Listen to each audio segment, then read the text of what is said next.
बोलिए गंगा मैया की जय। बोलो यमुना मैया की जय। बोलो सरस्वती मैया की जय। बोलो अपने माता पिता की जय। बोलो लेटे हुए हनुमान जी की जय। बोले छेवट महाराज की जय। आज की आनंद की जय। जय जय श्री राम। जय जय श्री राम। जय जय श्री राम। जय जय श्री राम। देखिए भैया, हमारा शुभ नेम सर राहुल कुमार निषाद। हम एक निषाद मतलब कि एक हम मल्लाह हैं, जो कि भगवान प्रभु श्री राम की नैया हमारे पूर्वज ने पार किया था, उन्हीं का पीढ़ी आज भी चलाता है। हमें केवट वंशज है।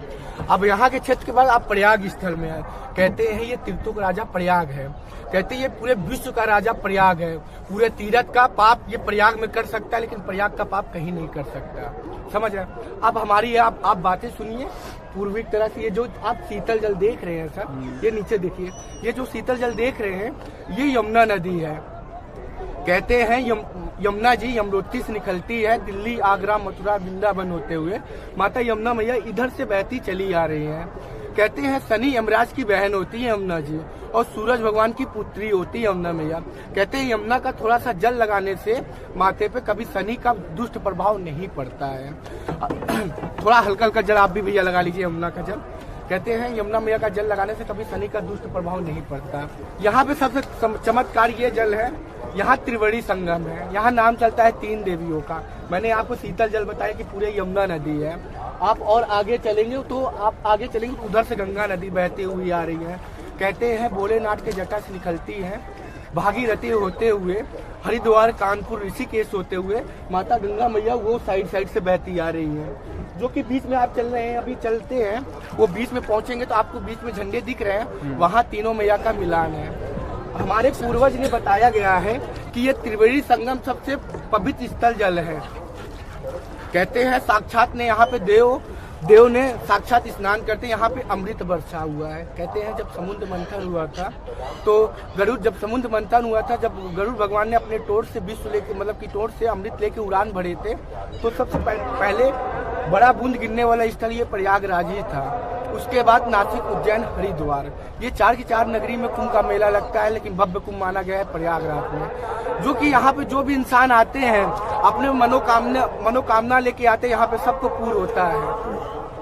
समझ, देव और राक्षस ने एक दूसरे की बहस होगा कि हमको पहले अमृत चाहिए, और क्या कहते हैं जो कि राक्षस थे वो बोल रहे हैं कि पहले हमको अमृत चाहिए। तो वो एक दूसरे से गरुड़ भगवान ने सोचे कि एक दूसरे से बहस हो जाएगा, तो वो लेके टोर से लेके उड़ान भर दिए थे अमृत की। नहीं कोई पाएगा तो कोई नहीं लड़ाई होगा।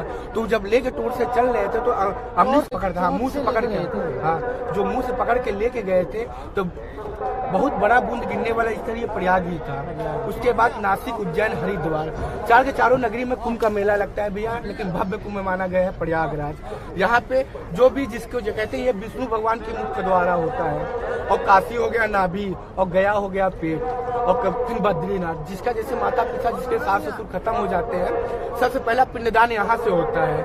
उसके बाद काशी में होगा, फिर उसके बाद गया में होता है। फिर कहते हैं जो गया में गया सो गया, उसके बाद आखिरी में बद्रीनाथ होता है। और यहाँ पे प्रभु श्री राम जब 14 वर्ष वनवास काट के आए थे, तो गंगा मैया में पहले खाली पांव डाल के स्नान नहीं किया गया था।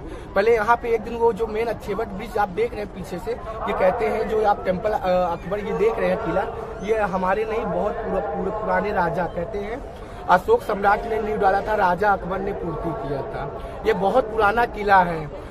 अब गवर्नमेंट का हक में होगा, जिसमें इसके अंदर आर्मी कैंप लोग रहने लगे, और जो कि कुछ आम पब्लिक के लिए खुला गया है। लेकिन यहाँ पे जो भी भक्त आते हैं कोई रोक नहीं जाते हैं, हंसते हुए आते हैं, हंसते हुए जाते हैं। बोलिए जय जय श्री राम। जय जय श्री राम। आपको आगे संगम दिखाते हैं सर। भगवान राम आए थे सर, तो पहले अच्छेवट ब्रिज पे आप एक दिन विश्राम हुए थे यहाँ पे गंगा मैया की स्नान करके। उसके बाद यहाँ से सीतामढ़ी के लिए रवाना हो गए थे। हम केवट ने उनको पार किए थे।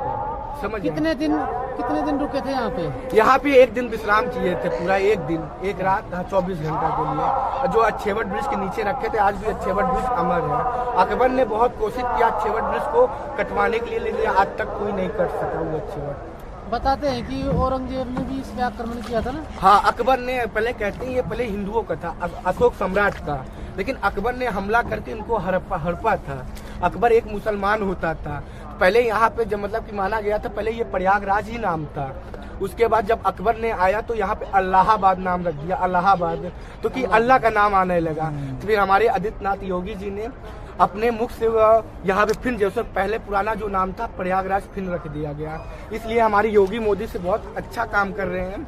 आप कभी भी आप लाइफ में आए होंगे, हर जगह अकबर ने जब बहुत कोशिश किया था कि कब ये जो किला ज्यादा नहीं बना था, ये आधा बना था। ये सोचे कि अच्छेवर ने सोचा कि अच्छेवर कटवा के और आगे किला बनवा दे, और हनुमान जी को जो हनुमान जी का मूर्ति आज स्थल देख रहे हैं किला के नीचे है, वो अकबर ने उसको भी मतलब उनकवाने की कोशिश किया, लेकिन वो उनका नहीं, जितना वो उठाते गए वो उतना हनुमान जी नीचे दबते गए।